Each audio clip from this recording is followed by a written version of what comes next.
No, because those girls, those two girls sitting in the breakfast room in the cafeterias. I go, what are you guys doing down here so early? They go, well, everybody's bonking upstairs. And I got this vision, because I know no one was We're going to go? I know no one was in the room. We're going to start in a minute. Right. So I'm thinking... What I'll do is I'll do a little introduction, and then we'll just go straight into the interview. Okay. So tell me when you're ready. Okay. Now, regular viewers of the Power Hour will be well aware of the new Guns N' Roses video, Welcome to the Jungle. We played that one quite a lot. And Guns N' Roses... Yeah. Right.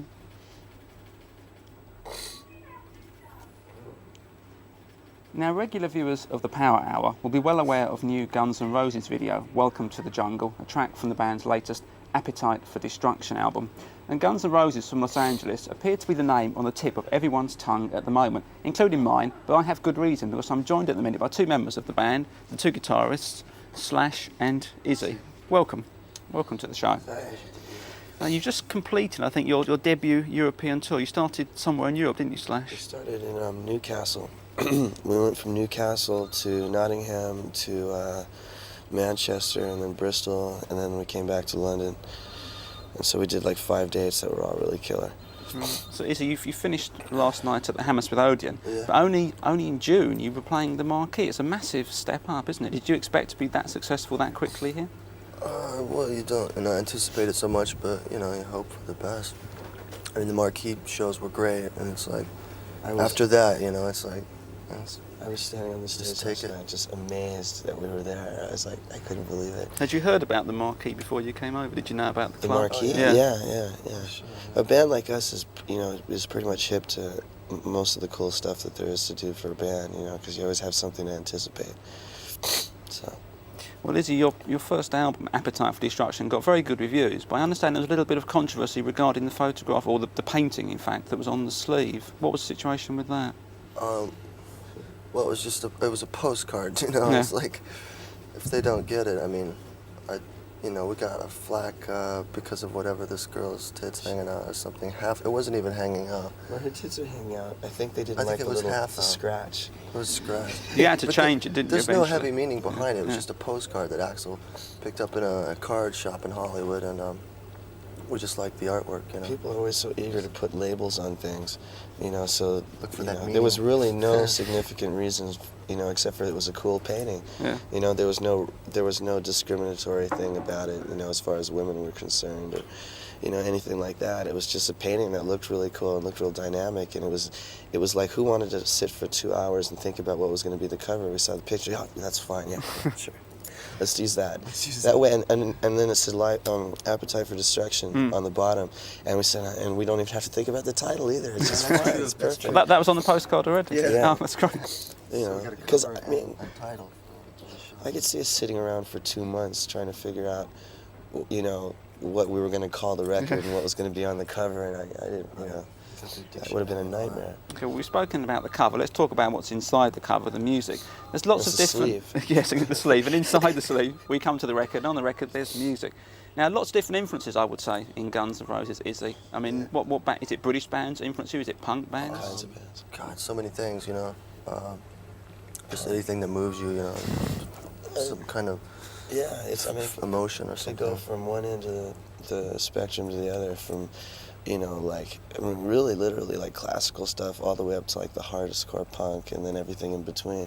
Anything that sounds cool.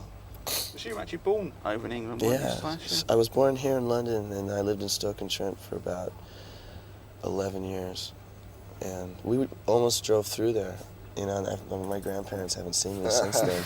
I was thinking about calling them, but then I thought I didn't want to be responsible for anything. Are your grandparents aware of what you're doing now? They haven't seen me since I was 11. Do you think it would be a shock for them? Probably not, because the rest of my family is pretty wacko. So. Welcome to the Jungle from Guns N' Roses, who, as I've already mentioned, come from Los Angeles. Slash, do you feel that you actually fit into the Los Angeles scene? Are you happy out there? Not anymore. No? We didn't fit in when the band first started. We didn't fit in ever. It was always like there was L.A. and then there was the five of us sort of crawling around in the dark. You know? Yeah, it's not that we fit in. It's just that we, I don't know. Let's say. In Los Angeles is like one of those places that, like, I guess like any other big city, but even more so, it's got a lot of, it's real trendy, and it goes through fads and goes through all this stuff. And so it was always real hard to say like we're an LA band, because LA bands always, you know, always meant like this one little band for one particular time that everybody was into because it was a particular fad, you know. And so we were never like that. We were just us, and we really stuck out compared to everything else. And I was really surprised that we went over as big as, you know, as we did. But it's just because we were really real about the whole thing, and people pick up on that no matter how goofy they are. Yeah, well, that's what I was going to say, Izzy, because I think with a lot of Los Angeles bands, people think, oh, it's all hype. They don't really do all that stuff. Yeah, exactly. Yeah. But with Guns N' Roses, it's the real thing, is it? It's fun. You know, it's. How do you feel about the As other? real as anything that you'll find, you know. Do you feel that Guns N' Roses is a part of any movement in Los Angeles with other bands, or are you just out on your own? It is now.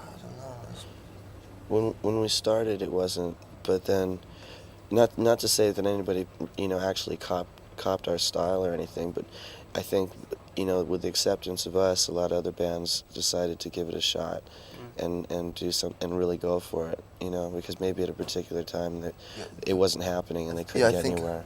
The music started to get back into some more of a groove, something, you know, you could, you know, just enjoy or something. Because at one point, there was a lot of just noise going on. It's like noise bands, you know. Yeah.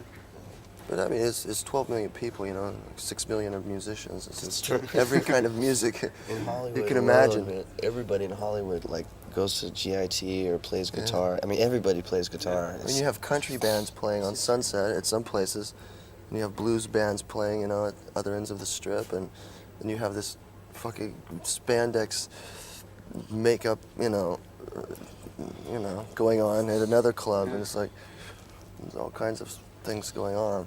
Well, I understand you're going to be heading out on a US tour with Motley Crue when you return.